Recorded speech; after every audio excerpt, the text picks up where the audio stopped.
Hello, and welcome to another edition of A Successful Transition from Monogamy to Open.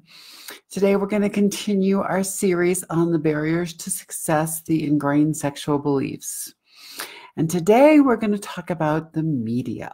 Ah, yes, the media. What a powerful source it is, and especially when it comes to the topics of sex and relationships. Let's face it, in our overly driven consumer culture, the advertisers on Madison Avenue and across the country sure do know how to push our buttons. Throughout the ages, society has always been affected by the stories, whether, from the time of Shakespeare to the romantic books of the various times throughout history, and now into the 20th and 21st centuries. The influence of the media has gone to a whole new level. Let's face it, when filmmaking came about in the early 20th century, people flocked to this new art form.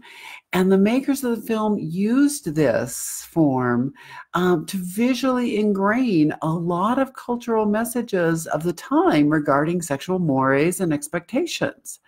And as you fast forward to radio, television, magazines, the popular love songs of every generation, it only continues.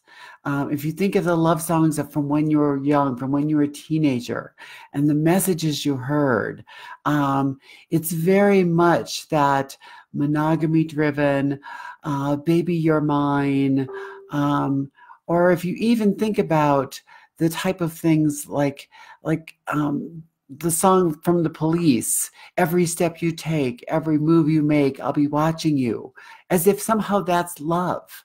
That's not love, that's stalking. And now when we think about it, we know that, and yet that was an incredibly popular song that really affected the way people think.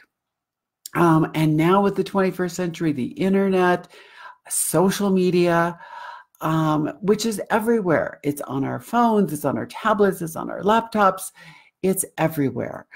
Streaming from our TVs, you cannot get away from it. And so we're completely bombarded with the cultural messages of sex and relationship expectations, even more than people were 50 years ago. And the advertisers realize this, and they reinforce these problematic narratives, these very biased presentations of what is normal sexuality. Genders are almost always clearly male or female. Relationships are almost always heterosexual, starting to get better in the last maybe 5 years.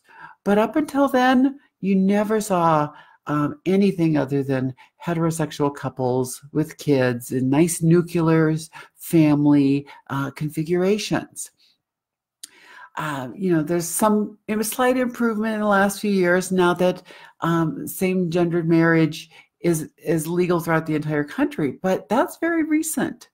And still, we don't really have any representations on polyamory, open marriage, alternative family configurations that you can commonly see in polyamory. You do not see those in commercials.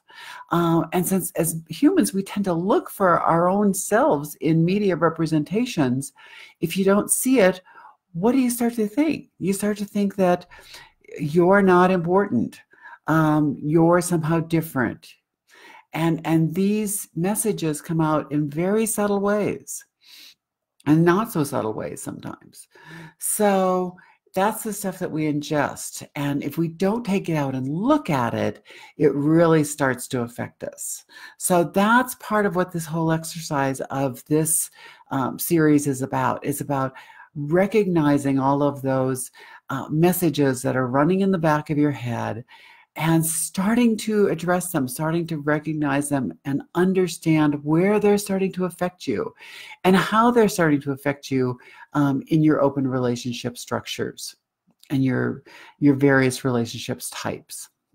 So if you've been keeping tally and you're writing down the different things that you notice, make sure you need to write down the media messages, the love songs, the movies, the books you read, the love stories, whatever they are, notice the messages. Really write those down so that you can, when we get to the end, you can really work on that.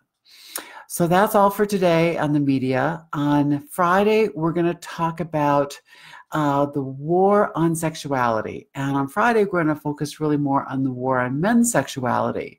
And then next week, we'll talk a little bit about the war on women's sexuality before we finally wrap this up the end of next week.